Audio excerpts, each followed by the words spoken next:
नमस्ते दोस्तों। स्वागत है आप सबका हमारे चैनल में। हाजिर हूँ फिर से एक नई कहानी के साथ। कहानी बेटे की माँ। ऑफिस से वापस आते ही रवि सीधे बेटे रोहन के कमरे में चले गए और गुस्से से चिल्लाए, यहाँ आकर अपने लाडले की करतूत सुन लो। क्या हुआ? दीपिका थोड़ा सहम कर बोली। रवि का गुस्सा ऐसा ही है, जोर जोर से चीखना, चिल्लाना और गुस्से में किसी को कुछ भी कह देना। दीपिका सोच रही थी कि पता नहीं आज क्या हो गया है। ये सोचते हुए रोहन के कमरे में गई तो रवि रोहन को घूरते हुए पूछ रहे थे, क्या हुआ था आज स्कूल में? दीपिका के चेहरे पर थोड़ी उलझन थी। उसने एक बार रोहन को देखा और फिर रवि की ओर पलटकर बोली, क्या हुआ है? क्यों इतने नाराज हो? क्या किया है इसने? अपने लाडले से ही पूछो, क्या किया है इसने? आज इसके स्कूल से फ़ोन आया था कि इसने किसी लड़के के साथ मारपीट की है, इसलिए इसे 2 हफ्ते के लिए स्कूल से निलंबित कर दिया गया है। कल हम दोनों को स्कूल बुलाया है उस लड़के के अभिभावकों से बात करने के लिए। ये सुनकर दीपिका हैरान रह गई, क्योंकि रोहन बहुत ही शांत स्वभाव का बच्चा था और किसी को भी मारना पीटना उसके स्वभाव में नहीं था।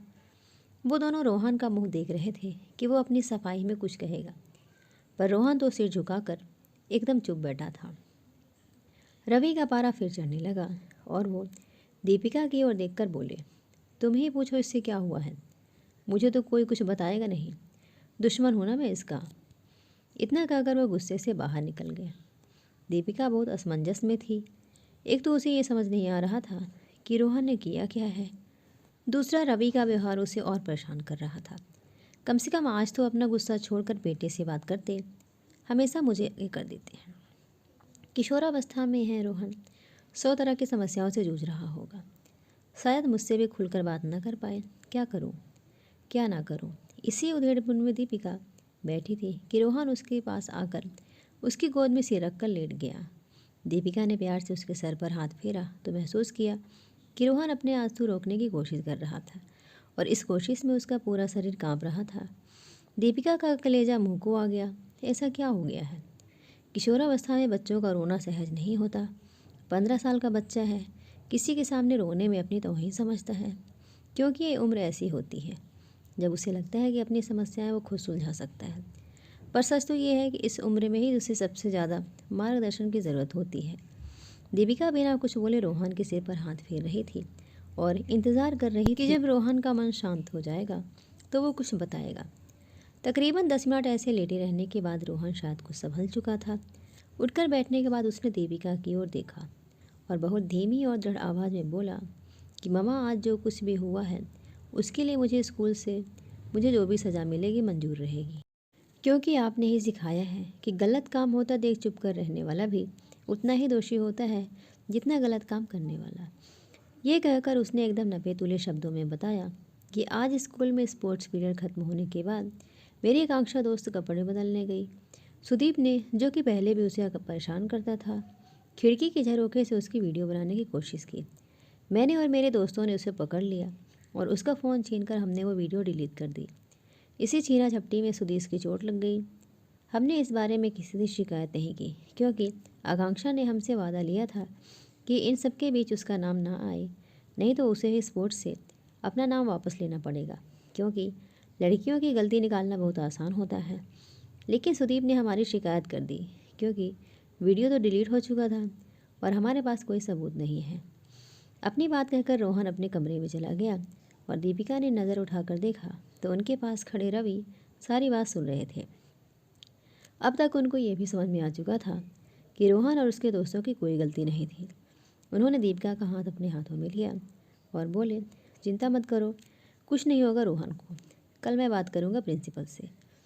जैसे तैसे रात बीती और अगले दिन प्रिंसिपल के ऑफिस में सारे बच्चे और उनके अभिभावक भी खड़े थे।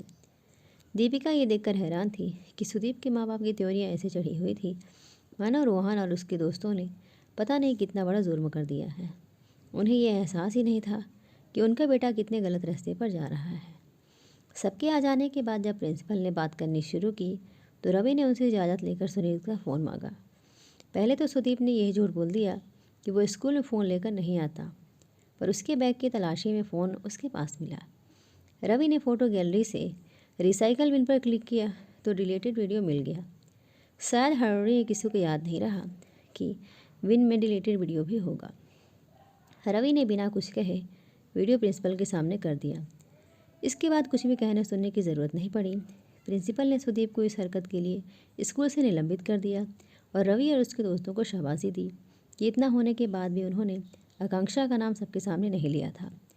उन्होंने रवि और दीपिका को कहा कि आप लोगों ने अपने बच्चों को लड़कियों की इज्जत करना और गलत काम का विरोध करना सिखाया है। इसके लिए आप सब बधाई के पात्र हैं। ये सुनकर रोहन और उसके दोस्तों के माँ बाप के चेहरों पर गर्व भरी मुस्कान आ गई और सुदीप के माता पिता ने अपना चेहरा झुका लिया। ये देखकर दीपिका उनके पास आई और उनसे बोली कि सब माँ बाप अपने बच्चों को अच्छे संस्कार ही देना चाहते हैं, पर आजकल का माहौल ऐसा है कि बच्चों के बिगड़ने में वक्त नहीं लगता, इसलिए हमें ही उनकी गतिविधियों पर ध्यान देना होगा। हमारे समाज में ये एक आम सोच है कि अगर हमारा लड़का है तो हमें क्या चिंता, जबकि लड़कों के माँ बाप होने की वजह से हमारी जिम्मेदारी और भी बढ़ जाती है। ये हमारा काम है कि हम उन्हें बताएं कि लड़की चाहे हमारे परिवार की हो या बाहर की, उसकी इज्जत करना उनकी अपनी परवरिश को दर्शाता है। ये बताता है कि हम अपने बच्चों को क्या सिखाया है। मैं और आप दोनों बेटों वाली माएँ हैं और हमारी जिम्मेदारी ज़्यादा है। आज हम छोटी उम्र से ही इनको ये सीख देंगे तो शायद आने वाले सालों में कोई निर्भया या कोई प्रियंका बेमौत नहीं मारी जाएगी। दोस्तों, कहानी आपको कैसी लगी ज़रूर बताइएगा। लाइक करिएगा, चैनल पर नए हैं तो चैनल को सब्सक्राइब करिएगा। धन्यवाद।